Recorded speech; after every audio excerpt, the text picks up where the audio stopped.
નમસ્કાર મિત્રો, હું સુધાંશુ અંતાની કેસરિયા ટેક્સટાઇલ કંપની તરફથી આપ સૌનું સ્વાગત કરું છું અને આજે નવા વિચાર, નવા દિશા સાથે તમારી સમક્ષ 2 પોઈન્ટ રજૂ કરું છું.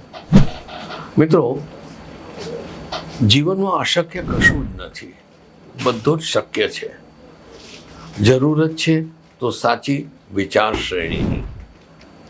આજે મારો ડ્રોઈંગ રૂમ ક્યાંથી બન્યો?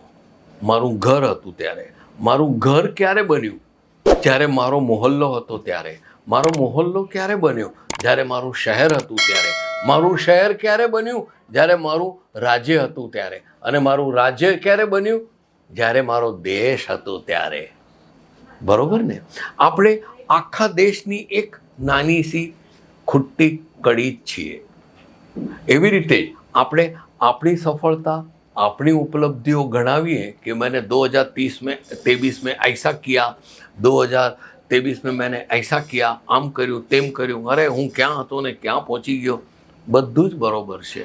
તમે તમારી વાત કરો, હું મારી વાત કરું અને સમય પસાર કરીએ, એ સારું છે. પણ એનાથી વધારે સારું શું છે કે આપણે જે સમાજના સભ્યો છીએ, એ આપણો દેશ, ભારત દેશ, તમે પાછળ વળીને ડોક્યું કર્યું કે ભારત જેવા દેશે જે અત્યારે 50 વર્ષ વટાવી ચૂક્યા હશે, એને સમજમાં આવતું હશે કે ભારત ક્યાં હતું ને ક્યાં પહોંચી ગયો. તમે સમજજો કે આપણી ઉપલબ્ધિઓ દેશની કઈ કઈ હતી. મિત્રો, લખતા નહીં, સમજવાનું છે. લખવાથી શું છે કે ચલો વો લિખ દિયા ના બાદ મેં પઢ લેંગે. નહીં, સમજો કે કેવી વસ્તુ અશક્ય દેખાય છે એ શક્ય થઈ શકે. સૌથી પહેલો આવે છે કે જૂન 2023માં બધાની મજાક અને મસ્કરી વચ્ચે ભારત નહીં કરી શકે એવું ચંદ્રયાન મોકલ્યું. ચંદ્રયાન તો મોકલ્યું, પણ સાથે એ નક્કી કરીને કે ચંદ્ર ઉપર જે સાઉથ પોલ છે ને ત્યાં આપણું ચંદ્રયાન જશે.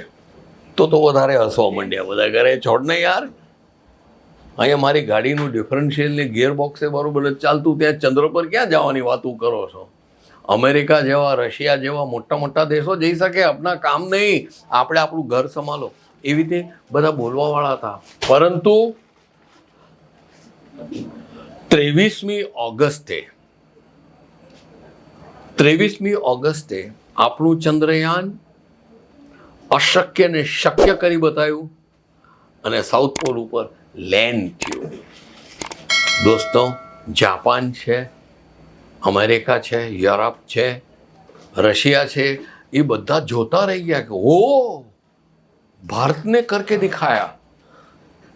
અશક્ય હતું, શક્ય કરી બતાવ્યું. બીજી વસ્તુ આવે છે કે કાશીમાં એક બુગદુ ટનલ જેને કહે છે, એમાં આપણા વર્કર, મજદૂરો, ભાઈઓ બધા ફસાઈ ગયા હતા. હવે એને કાઢવા કેવી રીતે? એને કાઢવા માટે પહેલાં ભારત સ્તરે બધી જ કોશિશ કરી. એ પછી આંતરરાષ્ટ્રીય મશીનરી લઈ આવીને એ બધા મજૂરોને બહાર કાઢવાની વાત થઈ, પણ એમાં બી સફળતા ન મળી. પણ કહે છે ને, જ્યાં ચાહ વહાં રાહ. એવી રીતે આપણા હિન્દુસ્તાન ભાઈઓએ જે ટનલની બહાર હતા, બુગદાની બહાર હતા, એ લોકોએ હાથથી, પેલી ખાપેડીથી, નાના નાના સળિયાઓથી, નાના નાના પાવડાથી ધીમે ધીમે ધીમે ખોદતા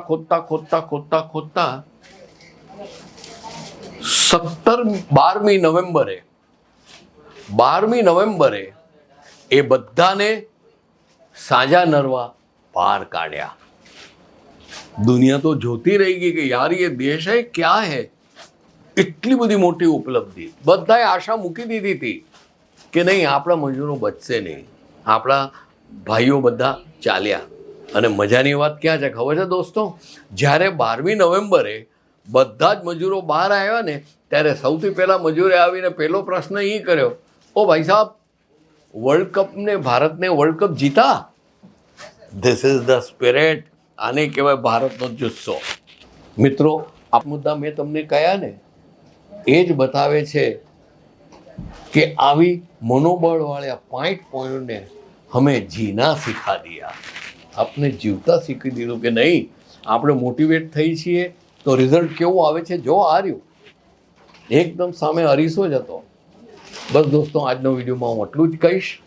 આશા છે મારો આ વિડીયો તમે જરૂર પસંદ કરશો અને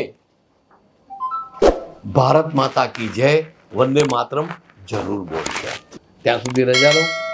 આવજો મિત્રો. साड़ी कुर्ती या हो लहंगा, सही दाम का ना